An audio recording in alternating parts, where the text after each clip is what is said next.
Sindaco Magagnin, oggi possiamo dire che c'è una doppia inaugurazione qui a Revine Lago, ovvero il secondo stralcio della pista ciclabile La Piave, ma anche dell'antico lavatoio del 1800. Ci può spiegare che lavori avete fatto e anche che tipo di investimento, insomma, avete sostenuto? Certo, oggi è un bel giorno qui per la comunità di Revine, perché a distanza di poco più di 2 anni inauguriamo il secondo stralcio della pista ciclabile La Piave, un progetto partito nel 2017 grazie al consorzio BIM Piave Treviso, e noi oggi qui appunto inauguriamo il secondo stralcio che interseca, attraversa il nostro paese.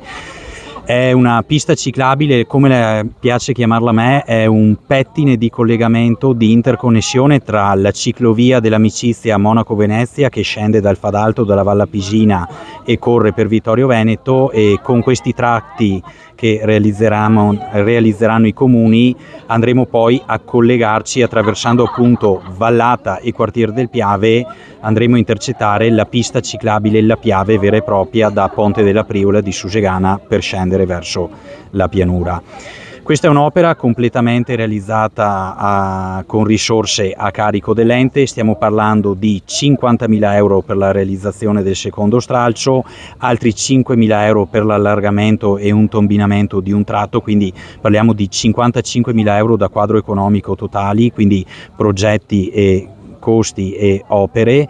Mentre poi, siccome, come dicevo poc'anzi, la pista è stata terminata a fine ottobre dello scorso anno, uno può chiedersi come mai andiamo a inaugurarla oggi. Perché? Perché il secondo stralcio, la fine del secondo stralcio o l'inizio, dipende dal senso direzionale, è qui in questa zona storica per Revine, molto sentita dalla comunità dei revinesi, il lavatoio storico delle Lame.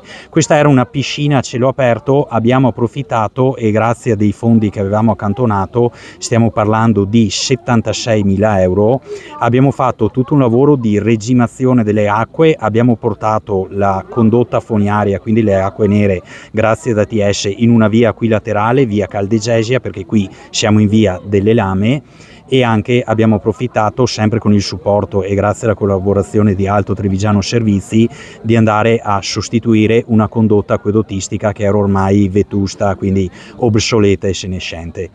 E qui, come dicevo prima, abbiamo sostenuto questo costo di 76.000 euro, quindi un totale di 130.000 euro, che ha portato alla rivisitazione, anche un po' per dare un po' di decoro e alla storicità di questo luogo. Abbiamo separato il contorno del lavatoio storico, dandogli una buffer zone di sicurezza anche carina con del pietrisco. Abbiamo migliorato l'illuminazione, abbiamo messo l'illuminazione nel tempo con le colonne in pietra dove ci sono le 3 vasche con la fontana che alimentano poi il lavatoio vero e proprio, e oggi abbiamo inaugurato. Questo è stato possibile grazie alla determinazione della mia squadra, dove ovviamente mi ci metto anch'io, ma soprattutto grazie all'operato dei nostri uffici comunali, che stanno ottenendo dei ritmi veramente sostenuti e che non smetterò mai di ringraziare. Ringrazio anche tutta la comunità che ha presenziato oggi all'evento.